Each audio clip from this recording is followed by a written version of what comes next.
के वकील, इस सूरजपाल का वकील यानी कि एपी सिंह का क्या कुछ कहना है, ये आपको सुनवाते हैं। सेवादार ही आयोजन करता थे और सेवादार के परिवार वालों की ही मृत्यु हुई और वही इंजर्ड हुए।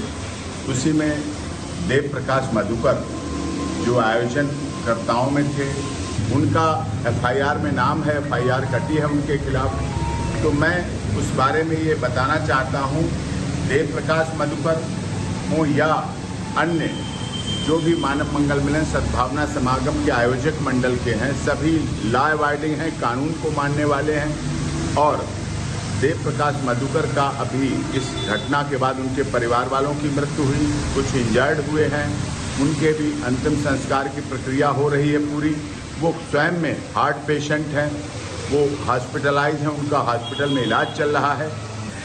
एसटीएफ एसआईटी के सामने हम उनको बहुत जल्दी पेश करेंगे। जैसे ही डॉक्टर्स उन्हें स्टेबल घोषित करेंगे, वैसे ही हम मधुकर को उनके सामने प्रस्तुत करेंगे, उनके सामने पेश करेंगे, जिससे जांच में वो पूरी तरह से भाग ले सकें।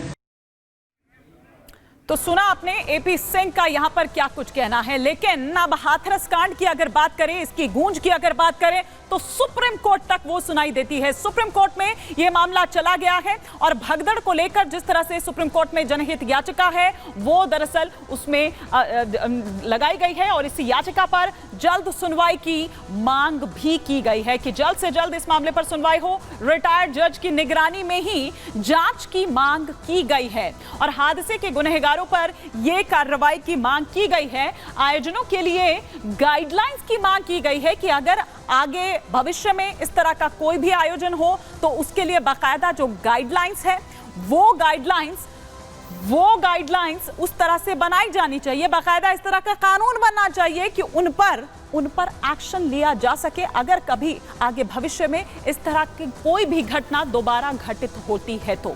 लेकिन बाबा के कुछ ऐसे भक्त भी हैं, हम दोनों तरह के भक्त आपको दिखा रहे हैं। वो भक्त भी जिनकी अब आंखें खुल गई हैं और वो ये कह रहे हैं कि किस तरह से बाबा उनको भ्रम जाल में फंसाता था, ये भी। तो कुछ ऐसे भी हैं जो अभी भी बाबा के गुण गाए जा रहे हैं, सुनवाते हैं आपको।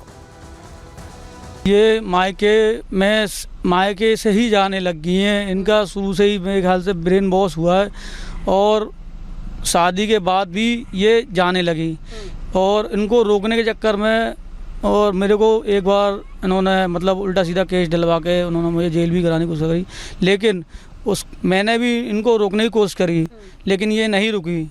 उसके आधार पर मेरे घर में भूचाल बना रहता है हर समय 24 घंटे। ये अपने आप को मीराबाई बताती हैं और मेरे को समझती है राणा।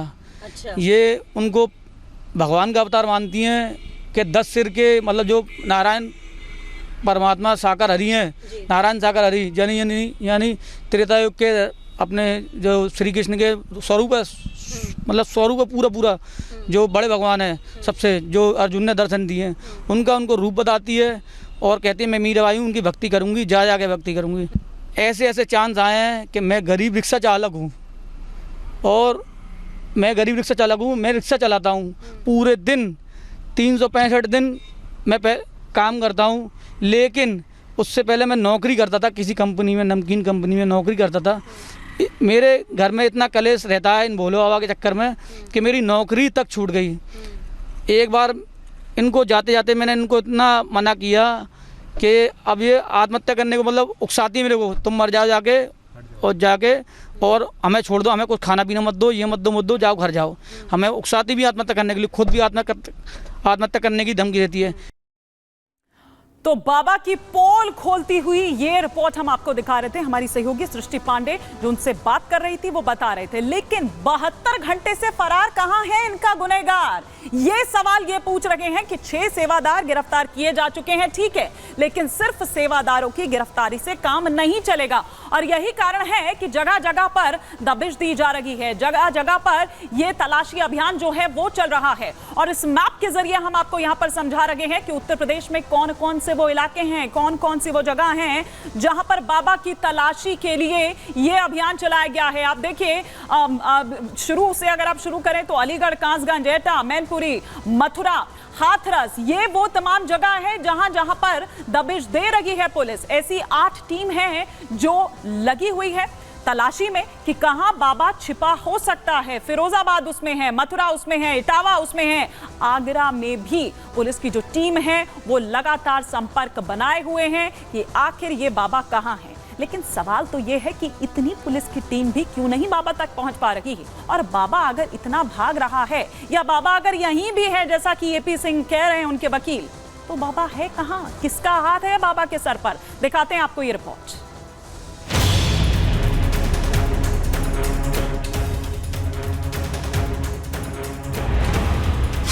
आखिर बाबा नारायण साकार हरि को कौन बचा रहा है?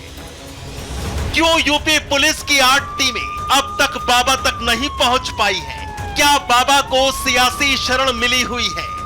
इन सारे सवालों के जवाब अब तक नहीं मिले हैं। लेकिन हादसे के पीछे लापरवाही और बदइंतजामी की बात सामने आई है। हाथरस भगदड़ कांड से पूरा उत्तर प्रदेश दंग है। हाथरस में मौत से जंग है। चारों तरफ चीत्कार बची थी। 121 लोग काल के गाल में समा गए और चारों ओर अभी भी हाहाकार मचा है। लेकिन हाथरस में 121 मासूम लोगों की मौत का जिम्मेदार बाबा नारायण साकार हरि उर्फ भोले बाबा उर्फ सूरजपाल सिंह जाटव अब तक फरार है। यूपी की ये वो जगह है जहां पुलिस की अलग अलग टीमें सूरजपाल उर्फ बाबा साकार की तलाश के लिए खाक छान रही हैं। लेकिन साकार हरि का 3 दिन बाद भी कोई पता नहीं चल पाया है। ना तो वो अपने आश्रम में है और ना ही अपनी कुटिया में। हाथरस हादसे ने पूरे देश में सनसनी फैला दी। लेकिन बाबा हादसे के बाद से फरार हो गया, जिसकी गवाही दे रहा ये सीसीटीवी वीडियो है जिसमें कारों के काफिले में सूरजपाल बैठकर रवाना हो रहा है। लेकिन सवाल हजार हैं। घटना के चौथे दिन भी बाबा सूरजपाल कहां फरार है? बाबा कहां है, कहां छिपा है और कहां गायब है? लेकिन इस बीच फरार बाबा का केस एडवोकेट एसपी सिंह ने ले लिया है। लेकिन दिलचस्प बात यह है कि वो फरार बाबा के बचाव में अतरंगी तर्क दे रहे हैं। एपी सिंह गुरुवार रात मैनपुरी के बिछवा में आरोपी बाबा के आश्रम पहुंचे थे। यहां उन्होंने बताया कि बाबा के खिलाफ गहरी साजिश चल रही है। एपी सिंह ने कहा कि जो शख्स खुद बीमार है वो किसी और को ठीक करने के दावे कैसे कर सकता है? फिलहाल तो बाबा सूरजपाल सिंह जाटव फरार है। पुलिस छापेमारी में लगी है, ठिकाने खंगाले जा रहे हैं। सवाल ये भी कि बाबा के पास अकूत दौलत और मैनपुरी से लेकर तमाम जगहों पर करोड़ों रुपए के आश्रम कहां से आए? सवाल ये भी कि जनता की जान से खिलवाड़ करने वाले ऐसे लोगों पर फाइनल एक्शन कब होगा? इधर कुछ लोग अभी भी बाबा के लिए बैटिंग करते दिख रहे हैं, जो अपने आप में सवाल खड़े कर रहा है। Bureau report, Republic Bharat.